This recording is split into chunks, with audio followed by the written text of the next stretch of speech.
गुरु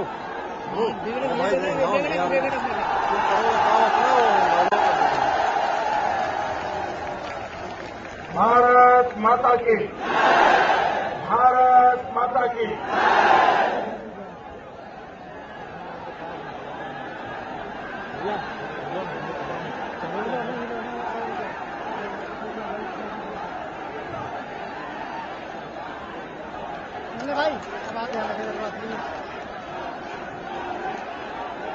मंच पर विराजमान भारतीय जनता पार्टी के सभी नेतागण और भारतीय जनता पार्टी की हमारी उम्मीदवार बहन श्रीमती कृष्णा राज जी, मंच पर विराजमान सभी वरिष्ठ महानुभाव और विशाल संख्या में पधारे हुए भारत के भाग्य विधाता मेरे भाई और बहनों, आप घंटों से ये चमचमाती धूप में तपस्या कर रहे हैं। मुझे यहां पहुंचने में विलंब हुआ, आपको जो कष्ट हुआ इसके लिए मैं आप सबकी क्षमा मांगता हूं।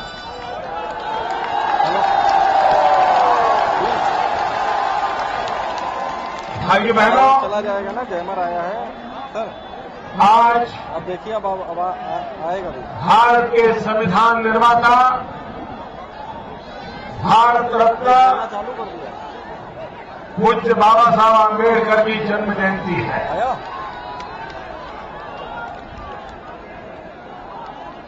आज दलित हो, पीड़ित हो, शोषित हो, है वो गरीब हो, कमल के पास आ गया। उनके लिए आज कमल के पास बाबा साहब की जन्म जयंती नंबर ये दिवाली का पर्व है। भाइयों बहनों, अरे सर लाइव में उधर रखा बिल्कुल। लेकिन आजकल कांग्रेस के शाहजादे, ठीक है, हम आप फोन कर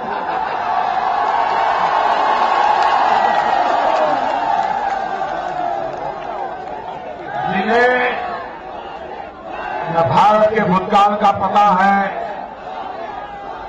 जिन्हें अपने परिवार के सिवाय कोई इतिहास का ज्ञान नहीं है, गुरु चलो आजकल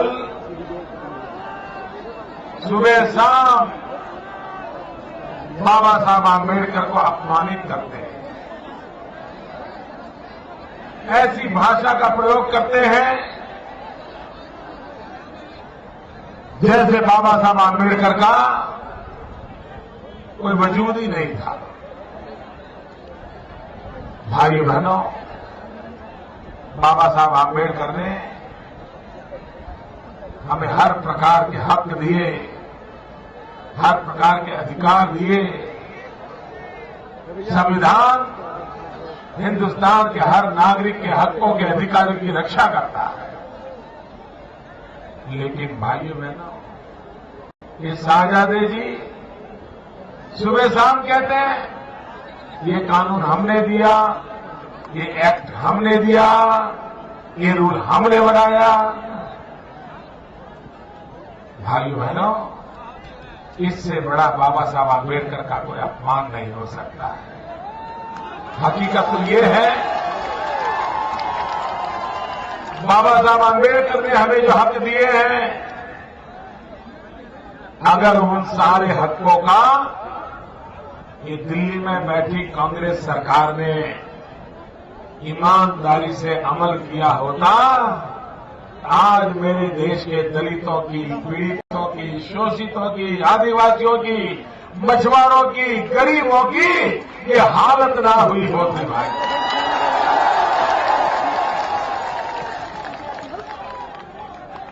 और भाइयों बहनों, बाबा साहब आंबेडकर ने हमें वाणी स्वतंत्रता का अधिकार दिया, अपनी बात बताने का अधिकार दिया, बोलने का अधिकार दिया भारत के संविधान ने हमको। लेकिन मैडम सोनिया जी, शहजादी जी, देश जानना चाहता है कि बाबा साहब आंबेडकर ने तो देश के 125 करोड़ नागरिकों को बोलने का अधिकार दिया, वाणी स्वतंत्रता का अधिकार दिया, लेकिन आपने देश के प्रधानमंत्री के बोलने का हक छीन लिया है।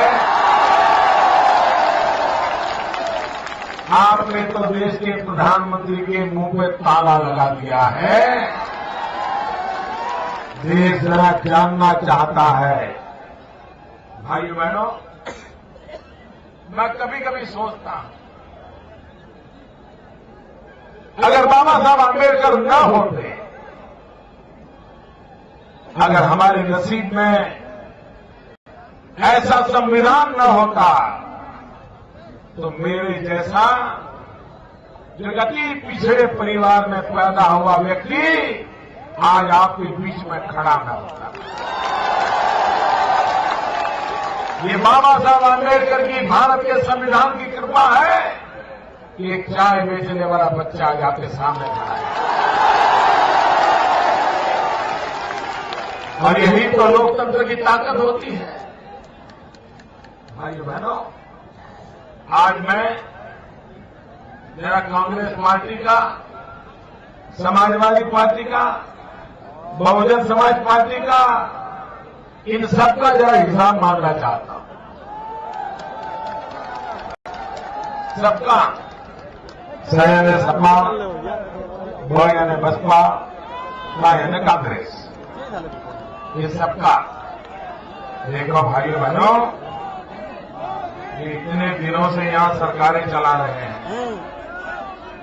मैं हैरान हूं आपके इलाके का हाल क्या है। ये बड़े बड़े दिग्गज लोग यहां से चुन करके जाते हैं, क्या दिया आपको? भाइयों बहनों, आज भी आजादी के 60 साल की महिलाएं यहां मुख्यमंत्री रही। एक महिला दिल्ली का कारोबार चला रही है, मैडम सोनिया जी। उसके बावजूद भी 50% से ज्यादा हमारी माताएं बहनें अनपढ़ हैं, शिक्षित नहीं है। क्या ये पीड़ा का विषय है कि नहीं है? ये कांग्रेस ने, सपा ने, बसपा ने जवाब देना चाहिए कि नहीं देना चाहिए? भाइयों बहनों, आज भी सिर्फ 28% घर ऐसे हैं, 70-72% घर ऐसे हैं जहां घर में पानी का नल नहीं है, नल से पानी आता नहीं है। आज भी माता और बहनों को 2-2, 5-5 किलोमीटर पानी भरने के लिए जाना पड़ता है। मैं इन सबका पूछता हूं, सबका, सपा, बसपा, कांग्रेस का, क्या आप पानी का भी प्रबंध नहीं कर पाए? भाइयों बहनों, हम आधुनिक भारत की चर्चा करते हैं, हम माता और बहनों के सम्मान की बात करते हैं, उनकी प्रतिष्ठा की बात करते हैं, लेकिन मुझे दुख के साथ कहना पड़ेगा, बड़ी पीड़ा के साथ कहना पड़ेगा। और एक महिला यहां मुख्यमंत्री रही थी, तब तो ज्यादा दुख के साथ कहना पड़ता है। मैडम सोनिया जी दिल्ली में बैठी है, तब तो और गुस्से से कहना पड़ता है। भाइयों बहनों, हमारे इस इलाके में आज भी 60% महिलाओं को कुएं में शौचालय जाना पड़ता है। इससे बड़ा हमारी माताओं बहनों का अपमान क्या हो सकता है? क्या हमारी मां बहनों को हम सम्मान के साथ जीने का मौका नहीं दे सकते हैं? और इसलिए भाइयों बहनों, मन में पीड़ा हो गया। भाइयों बहनों, आजादी के इतने साल हो गए, इस इलाके के 75% घर ऐसे हैं, मैं जानकर के हैरान होता हूं भाइयों, 75% घर ऐसे हैं कि जहां आज भी घर में बिजली का कनेक्शन नहीं है। ये अंधकार युग है, अंधकार युग। मेरे देश को इन्होंने क्या बना के रखा है। और भाइयों बहनों, मुझे आपसे भी शिकायत है, करो, बुरा नहीं मानोगे ना? सच बताओ, बुरा नहीं मानोगे ना? बुरा नहीं मानोगे ना? इन लोगों के आपको इतना बर्बाद कर दिया, इतना परेशान कर दिया, फिर भी इनको झेलते रहते हो।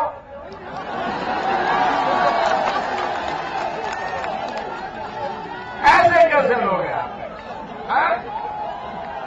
अब झेलोगे क्या? अब झेलोगे क्या? इनको निकालोगे क्या? भाई बहनों, ऐसे लोगों से देश का भला नहीं हो सकता। हाँ, जा रहा नहीं। इन लोगों से तो है? जितनी जल्दी मुक्ति मिले उतना ही अच्छा है। अच्छा, तो ठीक है, मार दो। भाइयों बहनों, ये दलितों के नाम पर चलो ठीक है। राजनीति करने वाले लोग, ठीक, ये जातिवाद का जहर फैलाने वाले लोग, आपने कभी सोचा देश के दलितों को, पीड़ितों को सम्मान देने वाले बाबा साहब आंबेडकर के साथ इन्होंने क्या व्यवहार किया है, कितना अपमानित किया है? भाइयों बहनों, एक परिवार के 3-3 लोगों को भारत रत्न मिल जाए और तुरंत मिल जाए, लेकिन ये कांग्रेस पार्टी देखिए, बाबा साहब आंबेडकर की मृत्यु के 40 साल बाद भी उनको भारत रत्न नहीं दिया। जब पहली बार दिल्ली में गैर कांग्रेसी सरकार बनी, भाजपा के समर्थन से सरकार बनी, तब जाकर के बाबा साहब आंबेडकर को भारत रत्न दिया गया। ये कांग्रेस पार्टी का दलितों के प्रति क्या रवैया है, इसका उदाहरण है। भाइयों बहनों, हर योजना पर एक ही परिवार का नाम है। कहीं नलका डाल दे तो भी उस परिवार का नाम, स्कूल खोल दे तो परिवार का नाम, रोड बना दे परिवार का नाम, मूर्तियां लगे तो उनके लगे, स्टैच्यू लगे तो उनके लगे, सब कुछ एक परिवार का। भाइयों बहनों, इस देश के इतने महान सपूत बाबा साहब आंबेडकर, जिन्होंने संविधान दिया, लोकतंत्र दिया, पार्लियामेंट दी, लेकिन उसी पार्लियामेंट में बाबा साहब आंबेडकर का चित्र लगाते लगाते 45 साल बीते, 45 साल, और वो भी कांग्रेस वालों ने नहीं लगाया। जब अटल जी के समर्थन वाली सरकार बनी, तब बाबा साहब आंबेडकर का चित्र लगा। भाइयों बहनों, ये पंडित नेहरू को बाबा साहब आंबेडकर के प्रति इतना गुस्सा रहता था, इतनी नाराजगी रहती थी, इतना जहर भरा हुआ था। बाबा साहब आंबेडकर ने किताब लिखी थी भगवान बुद्ध के ऊपर, और जब भारत सरकार को रिक्वेस्ट की गई कि ये किताब ज्यादा नहीं 100 किताब, भारत सरकार 100 किताब खरीदे। आपको जानकारी हैरानी होगी, पंडित नेहरू ने मना कर दिया। बाबा साहब आंबेडकर द्वारा लिखी गई भगवान बुद्ध की किताब खरीदने से मना कर दिया। क्या कभी इतना द्वेष, इतना जहर? और आज आप दलितों के नाम पर राजनीति करने लगे हो। भाइयों बहनों, ये देश के साथ एक गहरा अन्याय है। मेरे दलित भाइयों बहनों, मैं आज शाहजहांपुर की सभा से मेरे देश के दलित भाइयों बहनों को आगाह करना चाहता हूं। वोट बैंक की राजनीति वालों को पहचानो, बाबा साहब आंबेडकर को अपमानित करने वालों को पहचानो। आपको जानकर हैरानी होगी, आज भी हिंदुस्तान में जहां कांग्रेस की सरकार चल रही है, राज्यों में कांग्रेस की सरकारें चल रही है, सबका राव लोग बैठे हुए हैं। हर सप्ताह देश में 13 दलितों की हत्या होती है।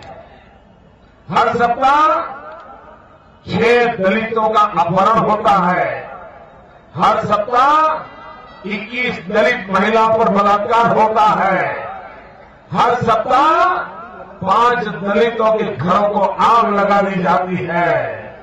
और आज भी 70% मेरी दलित माताएं बहनें अनपढ़ है, निरक्षर है। ये आपने 60 साल के बाद देश को दिया। भाइयों बहनों, ये इलाका मेरा किसान गन्ने की खेती करता है। आपको पैसे मिलते हैं क्या? जरा मुझे बता, पैसे मिलते हैं क्या? किसान मर रहा है कि नहीं मर रहा है? अरे लाल बहादुर शास्त्री कहते थे, जय जवान जय किसान। ये कांग्रेस की सरकार कह रही है, मर जवान मर किसान। सीमा पर जवान मर रहा है, पाकिस्तान सरकार के ले जाता है, आतंकवादी जवानियों को गोलियों से भून देते हैं। और दूसरी तरफ युद्ध में जितने जवान मरे, उससे ज्यादा मेरे किसान आत्महत्या करके मरे हैं। भाइयों बहनों, मैं समझ नहीं पा रहा हूं इनके भरोसे देश कैसे चलेगा। यहां के किसान आजकल आलू की खेती करने लगे हैं। सही है? कर रहे हैं ना? मेरी जानकारी सही है ना? अच्छा भैया, मुझे बताइए, आप आलू की खेती पे क्यों गए? इसलिए गए कि पहले आपको गन्ने ने मार दिया, अब आलू में गए, आलू भी मार रहा है। आलू में रखने के लिए कोल्ड स्टोरेज नहीं है। आप जाएंगे कहां? बाजार में खड़े हो जाते हैं, मंडी वाले जो दाम दे लेकर के चले जाते हैं। ये हमारे नेताजी कहते हैं, मैं गुजरात बनने नहीं दूंगा। मेरे किसान भाइयों समझो, इनको डर क्यों लगता है? इनको डर क्यों लगता है? डर इसलिए लगता है, अगर किसान का भला हो गया तो इनकी ये सारी गाड़ी चलने वाली नहीं है। भाइयों बहनों, मेरे गुजरात में भी किसान आलू की खेती करता है। पहले उसका भी बेचाने का हाल आपके जैसा ही था। आलू तैयार पैदा करता था और सब्जी के लिए बेचने जाता था, तो गृहिणी भी 10 बार देख करके लेना नहीं लेना और आधे लेती थी, आधे छोड़ देती थी। हमने बीज में सुधार किया, खेती की पद्धति में सुधार किया, आलू की खेती करने वाले किसानों को नए तरीके सिखाए, नए बीज दिए, पानी की व्यवस्था समझाई, बड़े वैज्ञानिक तरीके से काम किया। हमारे यहां एक मुसलमान लड़का है, ज्यादा पढ़ा लिखा नहीं है, आलू की खेती में उसने ऐसी कमाल कर दिया, प्रति हेक्टर दुनिया में सबसे ज्यादा आलू शायद ब्राजील में होता था या बेल्जियम में होता था, मैं भूल गया। ये हमारे लड़के ने सारे दुनिया के रिकॉर्ड तोड़ करके सबसे ज्यादा आलू प्रति हेक्टर पैदा करके दे दिया। भाइयों बहनों, पहला हमारे यहां आलू होता था तो लोग सब्जी बनाने के लिए लेने से कतराते थे। आज मेरे यहां 6 साल की मेहनत के बाद ऐसा परिणाम आया है कि आलू खेत में ही होते हैं तो कनाडा की कंपनियां आकर के दाम तय करके आलू खरीदने के लिए कतार लगा के खड़े हो जाते हैं। आलू की चिप्स बनने लग जाती है, आलू की मूल्य वृद्धि होती है। क्या यहां के मेरे किसान जो आलू पैदा करते हैं उनके आलू की मूल्य वृद्धि हो सकती है, नहीं हो सकती? क्या यहां के पोटैटो चिप्स नहीं बन सकते हैं क्या? लेकिन भाइयों बहनों, ये नेताजी नहीं कर सकते। यहां के नेताओं का तो हाल यह है, कोई हाथी का पार्क बनाने में लगा है तो दूसरा लाइन सफाई बनाने में लगा है। उनको न किसान की चिंता न है, न जनता की चिंता है। मेरे भाइयों बहनों, अब देश लंबे समय तक इंतजार नहीं कर सकता। अब देश को मजबूत सरकार की जरूरत है, जनता जनार्दन का भला करने वालों की जरूरत है, किसानों का भला करने वालों की जरूरत है, नौजवान को रोजगार देने वाली सरकार की जरूरत है। भाई बहनों, आप मुझे बताइए, आपको दिल्ली में कैसी सरकार चाहिए?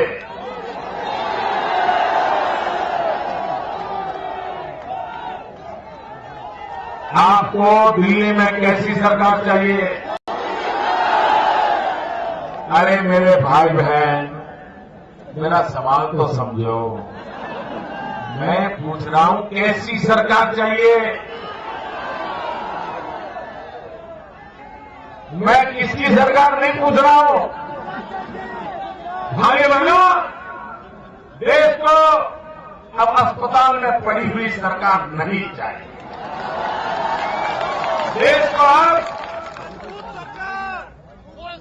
किसी की बैसाखी से चलने वाली सरकार नहीं चाहिए। देश को अब रिमोट कंट्रोल से चलने वाली सरकार नहीं चाहिए। भाइयों, आपको बड़े से बड़ी कंपनी की अच्छे से अच्छी गाड़ी दी जाए, 4 पहिए वाली गाड़ी दी जाए, लेकिन 1 पहिया निकाल दिया जाए और फिर ड्राइवर को कहो कि गाड़ी तेज चलाओ, ले जाओ, जाएगा क्या? पहुंचेगी क्या? तो 4 पहिए वाली गाड़ी देखनी चाहिए। 4 पहिए वाली गाड़ी हो लेकिन हवा कम हो तो गाड़ी चलेगी क्या? भाइयों बहनों, अगर देश की गाड़ी भी चलानी है तो 300 से ज्यादा कमल चाहिए दिल्ली में, तब जाकर के मजबूत सरकार है। मैं आपसे आग्रह करता हूं, मतदाताओं को बात समझाइए। सरकार सिर्फ दिल्ली की जाए इससे बात बनेगी नहीं। दिल्ली में भाजपा की सरकार आ जाए, इतने से काम चलेगा नहीं। अब तो जरूरत है 125 करोड़ देशवासियों के सपनों को पूरा करने वाली मजबूत सरकार चाहिए। मजबूत 300 से ज्यादा कमल लेकर के दिल्ली में सरकार बनाने के लिए मुझे आपके आशीर्वाद चाहिए। भाइयों बहनों, अब देश को शासकों की जरूरत नहीं है। बहुत शासक आए, आपका भला हुआ, किसी शासक ने आपका भला किया? ये शासकों ने ही बर्बाद किया है। देश को शासक नहीं चाहिए, अब देश को सेवक चाहिए।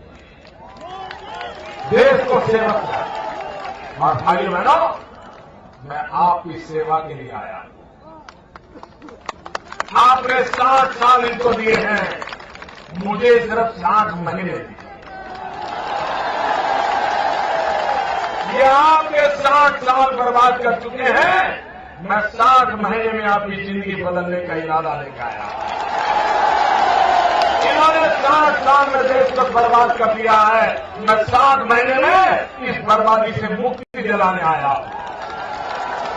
और इसलिए भाई बहनों, कमल के निशान पे वोट दीजिए, हमारी बहन कृष्णा को विजयी बनाइए।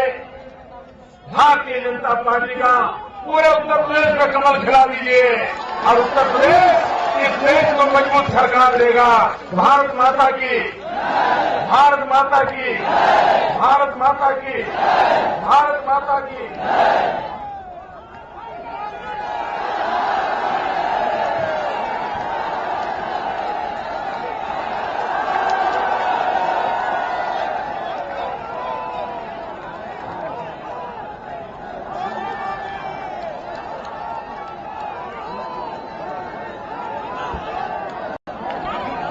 भैया